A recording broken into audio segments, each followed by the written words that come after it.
Secretary Bernardo, you're recognized. Good morning, Mr. Chair and the honorable members of the Blue Ribbon Committee. Mr. Chair, may I be allowed to read an opening statement? Go ahead. How many minutes? 3 minutes lang po. Go ahead. Go ahead. Okay. Po, salamat po. Dear Senator Lacson and honorable members of the Blue Ribbon Committee, again, I am Roberto R. Bernardo, formerly an Undersecretary for Operations of the Department of Public Works and Highways. Today, I am once more before the Honorable Blue Ribbon Committee upon its invitation and consistent with my assurance during my first appearance last September 25, 2025 to fully cooperate in its ongoing investigation. I am here not only out of respect for the invitation of the Honorable Committee, more importantly, I am compelled to come clean because of my fear of God Almighty and my ardent desire for my countrymen to give me a chance to atone for what I have done and failed to do, for which I offer no excuse or justification. Nung ako'y nabanggit sa mga irregularidad na ito, ang una kong naisip ay manahimik tungkol sa nalalaman ko. Haharapin ko na lang ang mga asunto na isasampa sa akin. Ako ay aasa na lamang sa pamamagitan ng aking pananahimik ay makakakuha ako ng proteksyon mula sa makapangyarihan sa politika at maimpluwensyang mga personalidad na silang may pakana o kaya nagbigay daan sa mga irregularidad na ito. Gayunpaman, napagtanto ko na ang isang pagkakamali ay hindi maaaring iwasto ng isa pang pagkakamali. At kung may maisang pamangkaso ay maaaring magtagal ito bago matapos. Sa aking pagkakaalam sa mga nakarang scam, tulad ng ilang kaso ng PDAF, mahigit isang dekada na ang nakalipas, hanggang ngayon ay dinidinig pa. Kawawa ang bayan. Hindi ko matiyak kung ang mga pangunahing may sala sa mga irregularidad na ito ay mapapatawan ng kaukulang parusa sa lalong madaling panahon. Gayunpaman, umaasa ako na sa pamamagitan ng kasulukuyang mga pagdinig ay makakabuo ang ating mga mambabatas ng kaukulang batas na hindi lamang tutugon sa epekto ng mga manumalyang gawain ito, kundi na rin makakapigil sa pag-ulit nito. The magnitude of the irregularities and how this have greatly affected and will affect our nation and its citizens cannot be overemphasized. I am committed to disclose everything that I know regarding these anomalies, particularly the complicated and ingenious ways by which these were carried out and perpetrated all these years. This, despite the serious threats to my personal safety and that of my family and loved ones. Mula sa aking paninilbihan bilang isang mababang laborer hanggang ako'y naging isang undersecretary, napag-alaman ko na ang profesional na kakayahan at integridad ay maaaring hindi sapat upang matiyak ang tagumpay sa profesional na karera ng isang tao. Nakapaloob sa isang tiwaling sistema kung saan ang isang tao ay pinangakuan ng biyaya o kaya'y pinipilit na lumahok sa mga irregularidad. Ang takot sa maaaring masamang mangyari bunga ng hindi pagsunod o pagnanais na rin sa personal na pakinabang o kaya'y kombinasyon ng dalawang ito ay sumisira sa moral na direksyon ng isang tao. Lalo na kung ang mga dapat na may pangunahing kakayanan na humadlang sa masamang gawain ay siya ring may pakana nito at nagbibigay daan dito. Naniniwala ako na hindi lamang ako ang nakaranas sa sitwasyong ito. Nakikiusap ako sa mga nasa ganitong kalalagayan na magtiwala sa kinauukulan at lumantad na at makipagtulungan sa kasalukuyang investigasyon. In connection with my application for coverage as a state witness under Republic Act No. 6981, I have earlier submitted to the Department of Justice a second supplemental affidavit further clarifying my previous disclosures on the government flood control and other infrastructure projects subject of the present proceedings. Once again, with the assurance of the Honorable Committee that my rights and benefits under RA 6981 shall be respected, I will be submitting the second supplemental affidavit to the Honorable Committee with the prior authority of the Department of Justice through the Honorable Frederick A. Vida, Acting DOJ Secretary, as set out in an authority to disclose, which I am likewise submitting to the Honorable Committee. Thank you po. Proceed with your statement.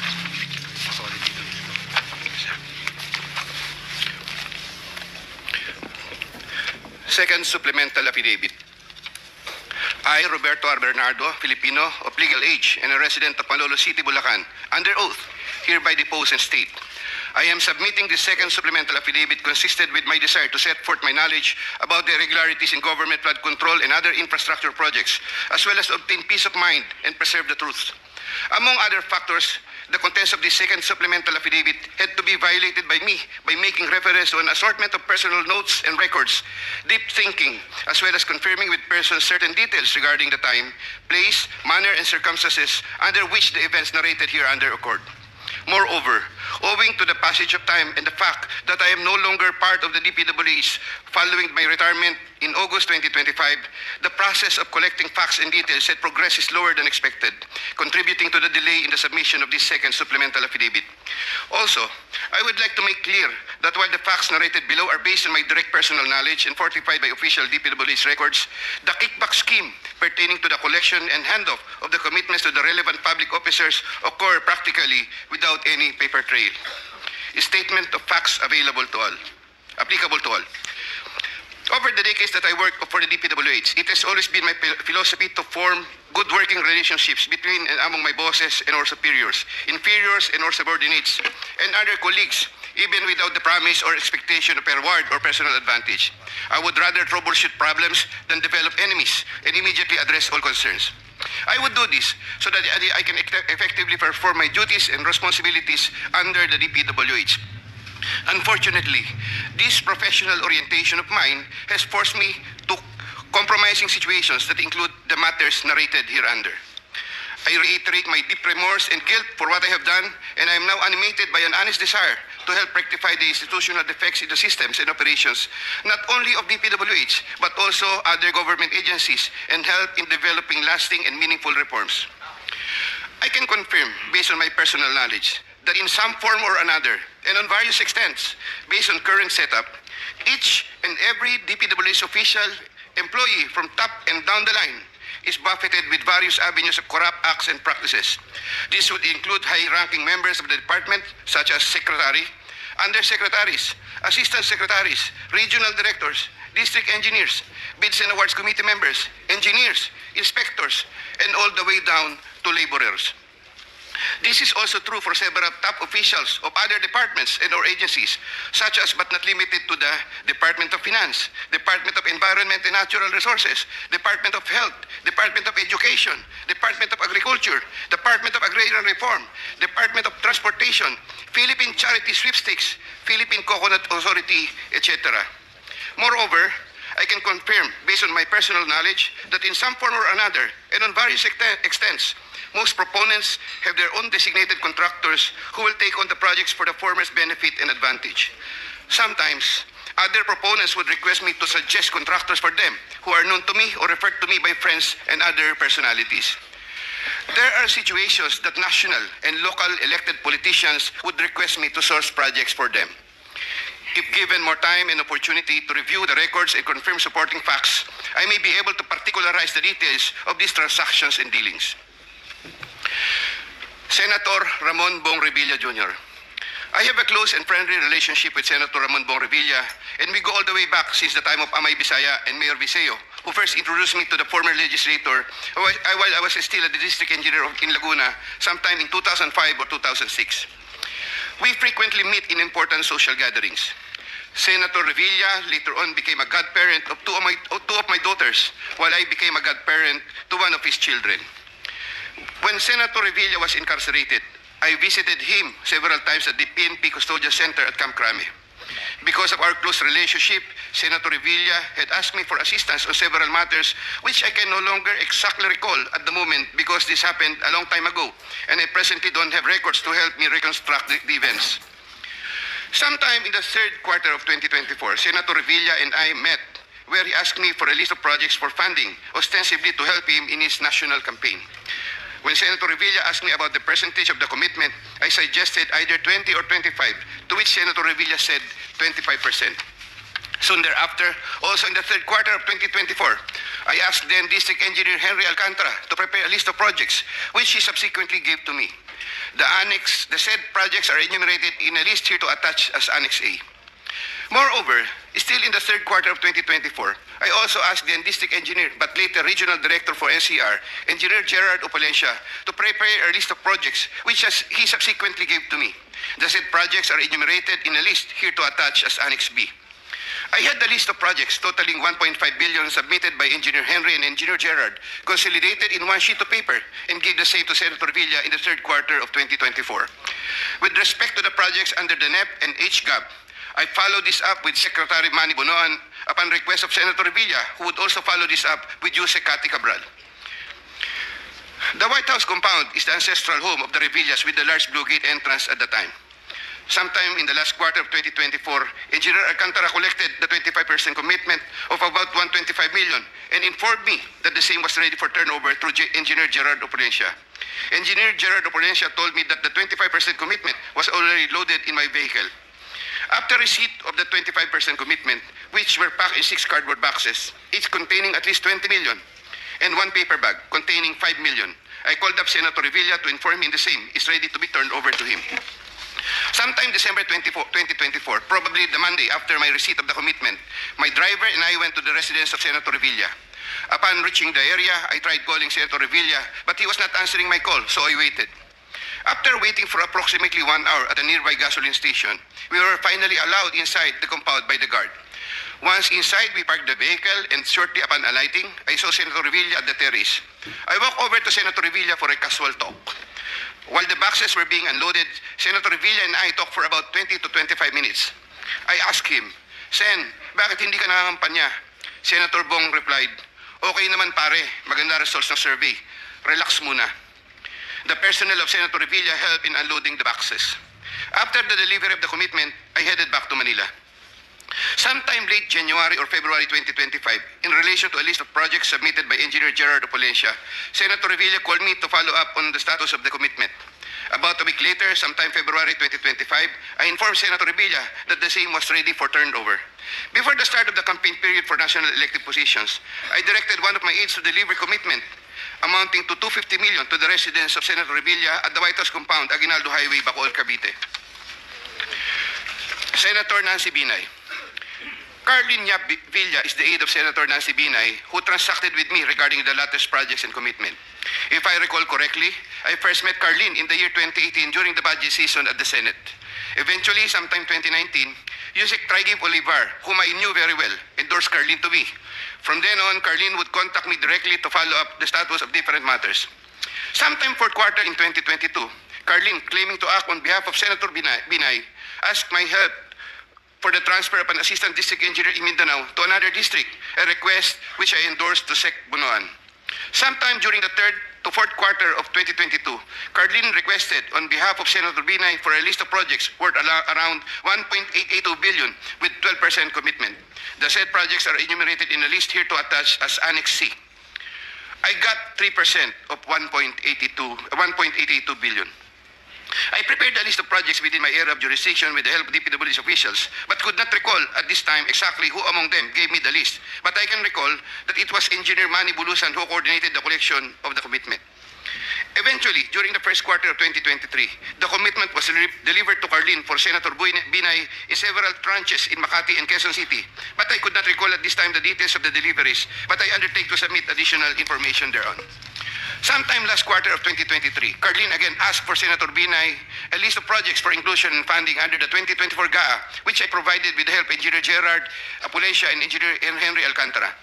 The total list of projects initially amounted to 2.5 billion, but which was reduced to 1.672 billion. The said projects are enumerated in a list here to attach as Annex D.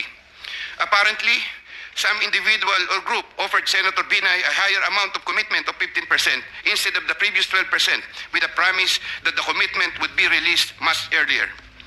Yusek Traigib learned about the plan to transact with this individual or group, and I was informed by Yusek Traigib that he confronted Carlin and said to her, "Bakit nyo binabawasan ng kay Robert?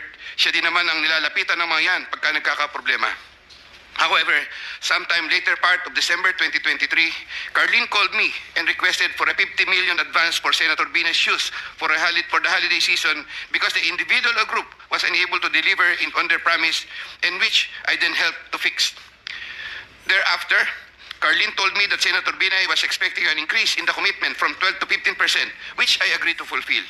I did not get any percentages from the aforementioned projects worth 1.672 billion, but I was reimbursed the 50 million which I earlier advanced. I was nurturing goodwill with Senator Binay by fulfilling the commitment. Sometime 2024, Carlin requested me to relay to Sec Bunoan Senator Binay's request for some allocation under the NEP, which I did. Sec Bunoan allocated 500 million for Senator Binay under the NEP for 2025, which I relayed to Carlin. Carlin told me to prepare a list of projects for the 500 million allocation. I then asked a list of projects from Engineer Henry and Engineer Gerard worth 500 million, which I then submitted in person with Sec Bunoan, who then told me he will instruct Yusek Cabral to include the same in the NEP. The list of projects was included in the NEP for 2025. The said projects are enumerated in a list here to attach as Annex E. Likewise, sometime in the last quarter of 2024, Carlin for Senator Binay asked for a list of projects to be included in the 2025 GAA. I then directed Engineer Henry and Engineer Gerard Opolencia to prepare a consolidated list of projects. I submitted a list of projects totaling 3 billion to Carlin, but only approximately 2.6 billion was included. The said projects are enumerated in a list here to attach as Annex F. After these projects appeared in the GAA, Engineer Bulusan, Engineer Opolencia, and myself collected, raised, and prepared the 15% commitment, which was all turned over to me. There were difficulties in collecting the commitment as there were contractors, congressmen who did not give amount considering the issue of for later release projects totaling approximately 80 million more or less, which I had to advance. Despite this total commitment collected and raised for Senator Binay was 15% of 1.2 billion or around 468 million more or less. I earlier mentioned that the 37 million more or less was delivered at Torcio Village, Quezon City, which refers to the amount collected by Engineer Henry Alcantara. But upon full recollection, there were two deliveries. The first delivery amounted to 340 million at a house in Horseshoe Village, Quezon City, and the second delivery amounted to at least 200 million at another house, but also in Horseshoe Village, Quezon City. After the second delivery, Carlin told me, "Kinuha na ni Sir, salamat raw. Hindi ka raw kakalimutan sa Makati." The Sir refers to the husband of Senator Binay. I did not get any percentages from the projects worth 3,120 million for NEP and GAA for Senator Binay. Senator Chis Escudero and Maynard Ngu. I met Maynard Ngu at the Manila City Hall during the term of Mayor Erap, and while I was the city engineer of Manila sometime in 2013. Maynard Ngu is a familiar figure in the social political circles, as he would be handling substantial donations to politicians during election season, including the distribution of mobile phones. During the 2022 national elections, Maynard Ngu approached me and asked for help in raising campaign funds. I and other DPWH officials assisted Maynard Ngu in raising campaign funds. These frequent interactions with Maynard Ngu at the court helped me in building our mutual trust with each other, especially in favor of Senator Escudero, whose interest Maynard Ngu was actively promoting. Maynard Ngu was appointed Special Envoy to China for Trade, Investments, and Tourism in 2023. When Senator Chis Escudero became Senate President in 2024, Maynard Ngu approached me and asked for a list of projects for Senator Chis Escudero.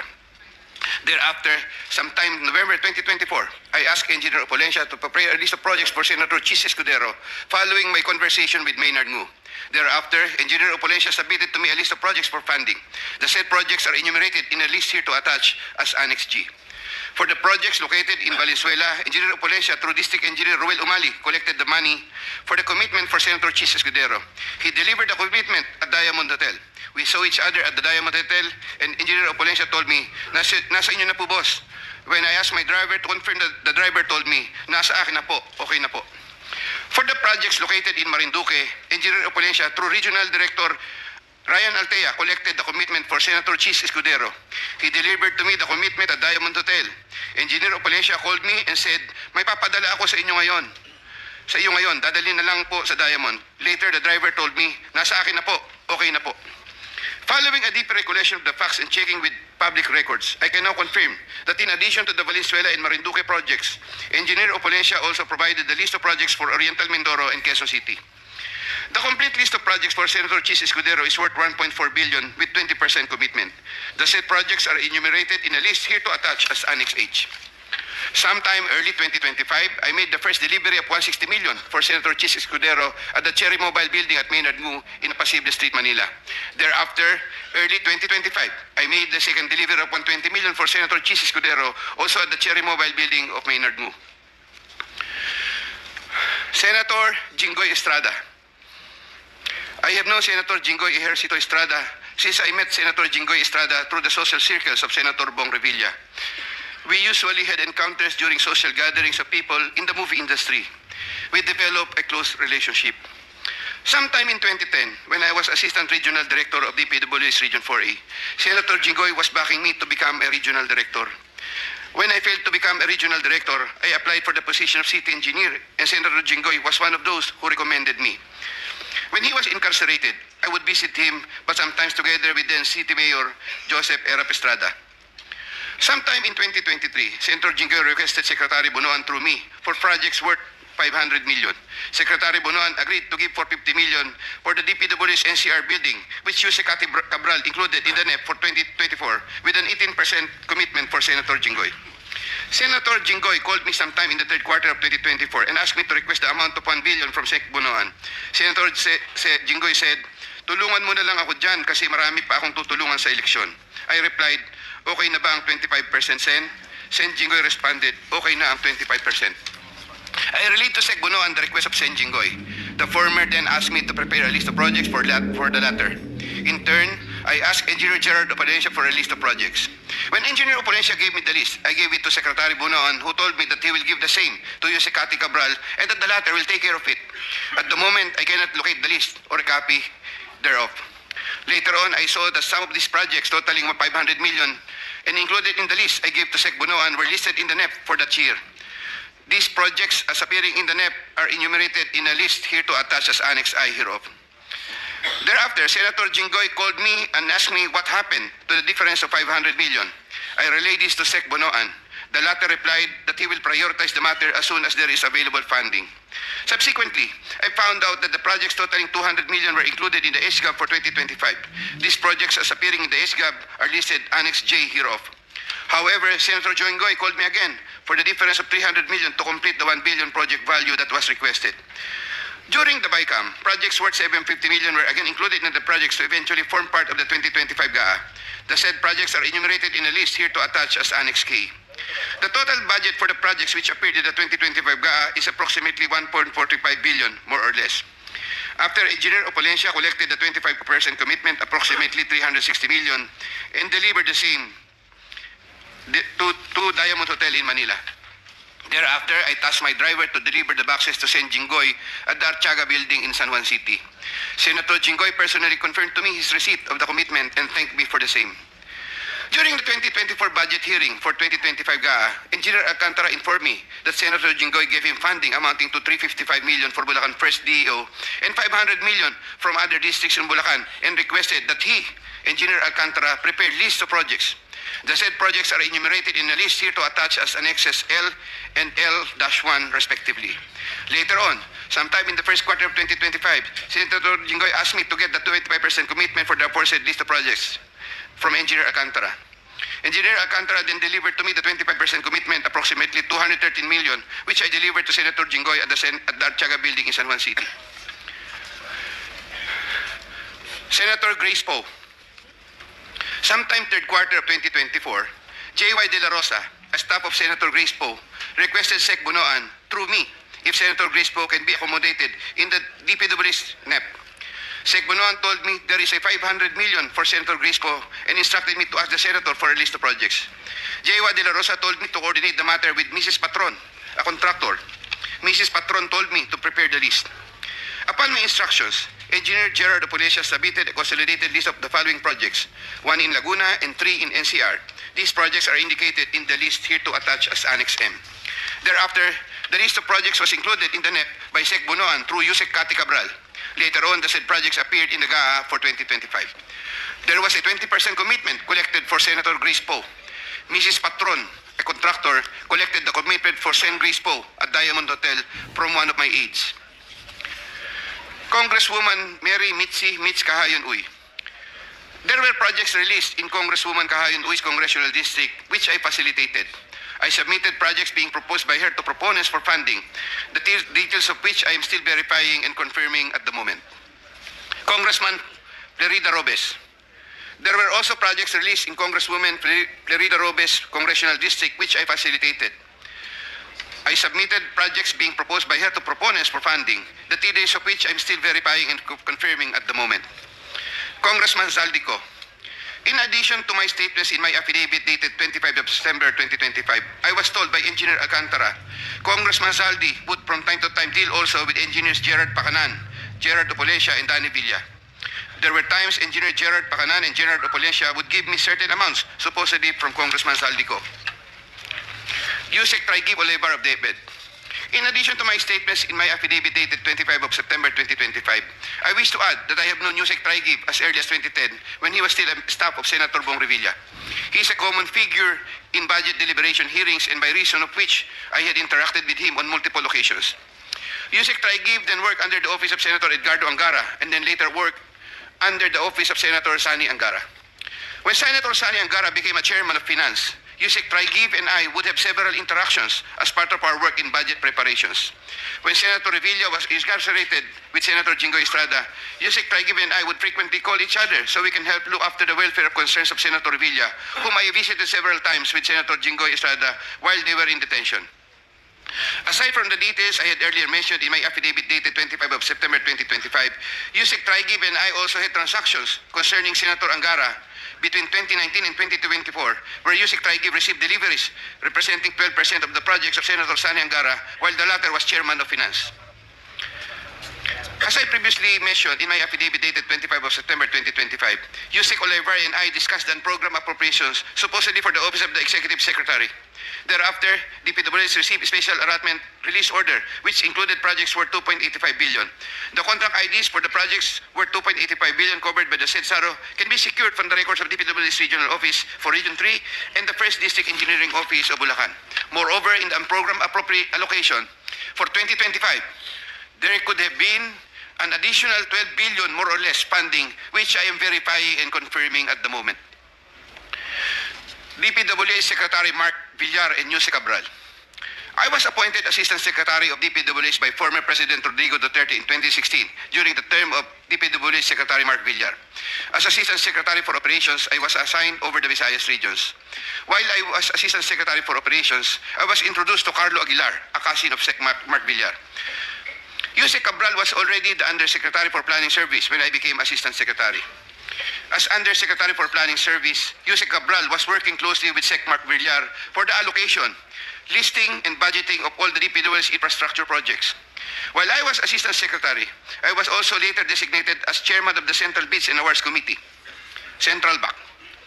In the later part of 2017, I was promoted to Undersecretary of the DPWH during the incumbency of Senator Mark Villar and took my oath of office as Undersecretary before him.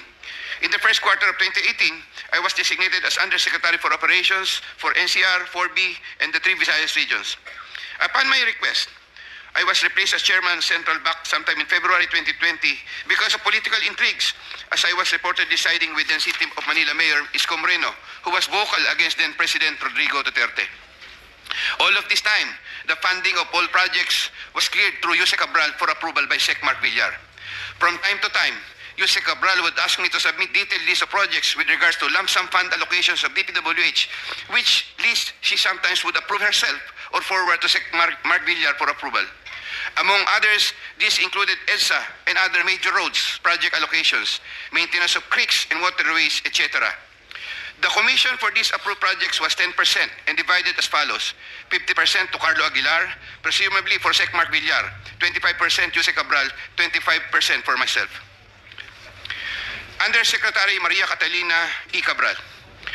As a general rule, with very little exceptions, it is Yusek Maria Catalina Cabral, with the imprimatur of Secretary Mark Villar, and later continued by Sec Manny Bunoan, who had control at the DPWH level to remove, include, add, deduct, or modify insertions of items in the NEP for infrastructure or those pertaining to DPWH.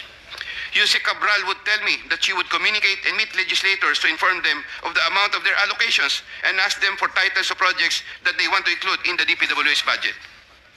In a matrix of process flow that I have prepared, which I am attaching here to as Annex N, Yusek Cabral has total influence and authority in preparing and finalizing the NEP for infrastructure. On multiple occasions, I personally delivered and also caused to be delivered cash to Yusek Cabral at her house at Tatalon, Quezon City, and other places.